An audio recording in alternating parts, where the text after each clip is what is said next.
Hey friends, Mark Holmes here, and as always, thank you guys for watching, commenting, subscribing, and being part of the Joe Boo Sports Report. Without you guys, this literally does not work.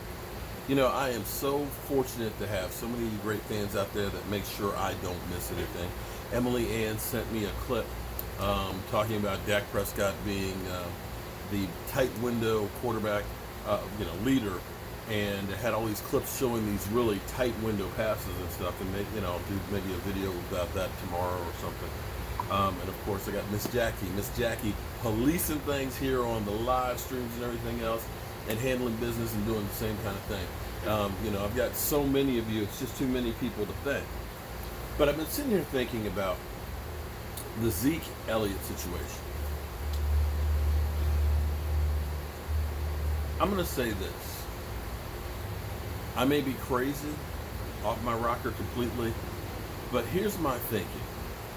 What a difference a year makes, because it was a year ago that the NFL was suing Jerry Jones for the legal fees for the whole Zeke Elliott situation.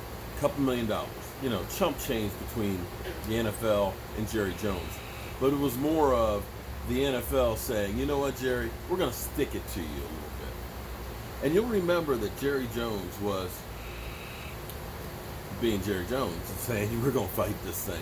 And he had his whole group of attorneys and things together, and he was out there trying to get rid of Roger Goodell. He was the one that was kind of like, hold up before we go ahead and give him this extension. And he wanted to put his own guy in there, Bill Polian. And I think that's when the other NFL owners kind of said, whoa, hold up, wait. You're not going to put a puppet in there and you control everything. And I think when they got together, Roger Goodell, fresh off of a new contract, I'm betting had signatures of 3/4 of the NFL owners that basically said, Jerry, if you don't straighten up, we're going to take your franchise from you. Because that's the first time and the only time that I have seen Jerry Jones back down from a fight. Jerry Jones, it literally ran out of there like a dog with his tail between his legs and said, we're going to pay the fine. And we know the whole dynamic and tension of the NFL and Jerry Jones and the Dallas Cowboys and things like that, where the NFL just seems to be sticking it to the Cowboys. But here's an interesting thing, because I'm trying to put together the pieces. See, I always try and say, look deeper than what you see on the surface. So today we hear that the NFL and the NFLPA are meeting in July for 3 days and look to have about 6 different meeting sessions. The collective bargaining agreement, where we thought it was going to be the nuclear winter, where it was going to be a lockout, it was going to be a strike, it was just going to be no football, and the XFL was going to be able to take over. Right now, there's hope that they end up getting a collective bargaining agreement done this year before the other one expires, and maybe it'll be a better one for both sides. Here's the real interesting part. The last collective bargaining agreement was led by Robert Kraft. This one is led by Jerry Jones. So last year you had Jerry Jones, Roger Goodell, and the NFL at different odds. But right now it seems like they've kind of come together a bit. They're working together because it's about the money. So that came out first. Then Zeke Elliott comes out with an apology, basically accepting all responsibility. Totally different than what happened the other time. The other time it was like, I'm innocent, I'm fighting, and we're going to court over and over and over and over again. And basically, if you hear what they talked about with Tyreek Hill, that they had an 8-hour meeting, they, got the facts and stuff together, and that everything, they felt he was being honest and things. And so, here's my crazy thought is the NFL, because they feel they've got bigger fish to fry, they've got the collective bargaining to get. We've got Jerry Jones and the NFL owners and Roger Goodell working on this collective bargaining agreement together. That this is a bone that they're giving to Zeke and the Dallas Cowboys. Zeke, listen. Maybe we'll give you a game check or two fine. What we want you to do is, we want you to go out there, hat in hand, accept responsibility, promise to do better, and we'll put you on notice. Because I don't think he's going to be suspended anytime. That's my rationale. Now, let's be honest now. If Zeke Elliott gets 2 games or less, you got to consider this a victory. Because with Article 46 from the last collective bargaining agreement, it basically gave all power and control to Roger Goodell. And after the suspension before, Zeke Elliott basically had to sign a piece of paper that said any run-ins with the law, you can be banned. You can be suspended. We own you.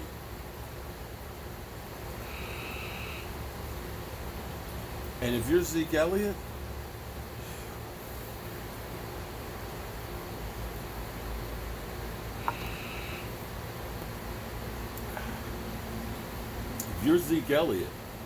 if you come through this unscathed,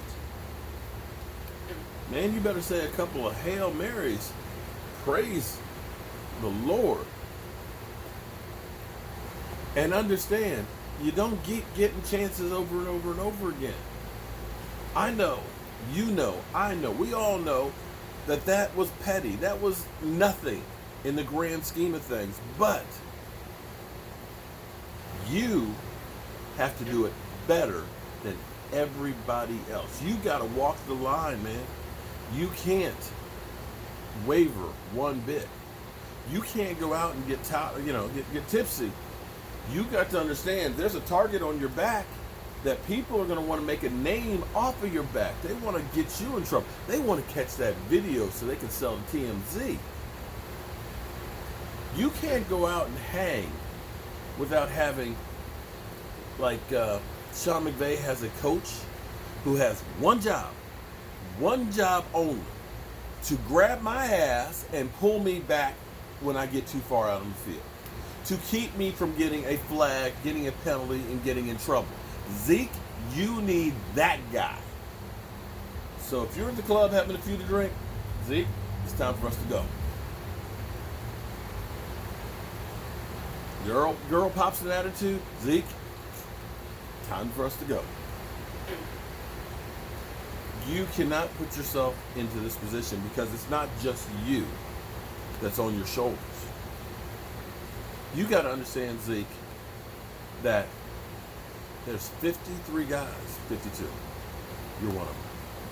52 guys whose hopes, dreams, and careers are tied to you being there and being the best that you can be for 16 games plus playoffs.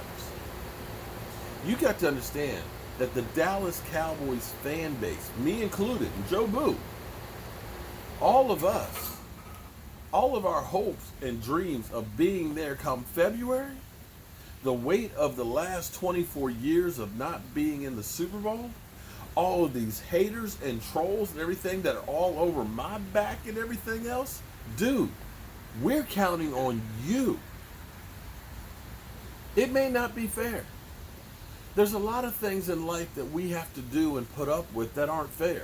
I could tell you some of the things that I've had to do that other people didn't have to do because of certain reasons. Unfortunately, it is the way it is. But you've got to make sure that you make the best of the situation, that you end up succeeding when they expect you to fail. You want revenge on the NFL? You want to get everything back?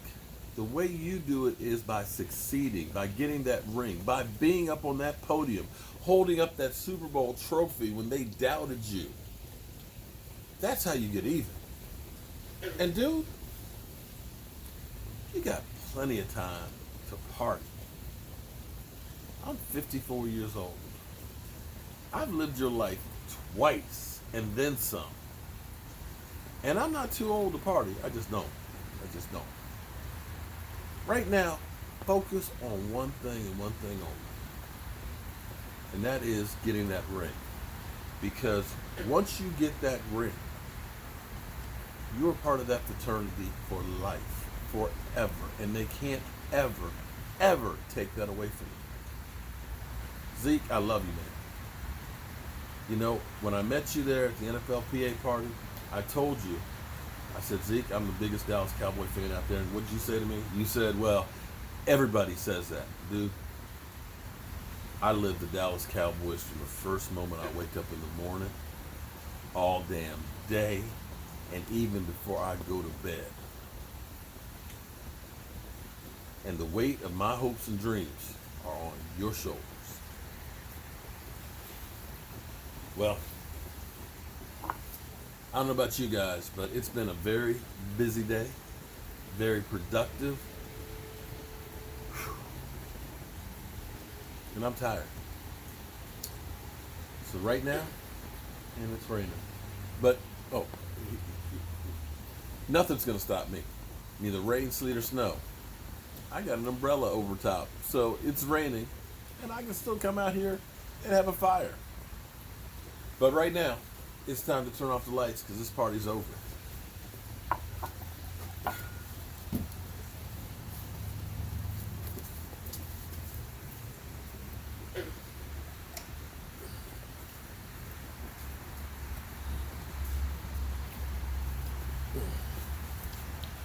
I will see you guys in the morning, but don't sleep on the Dallas Cowboys.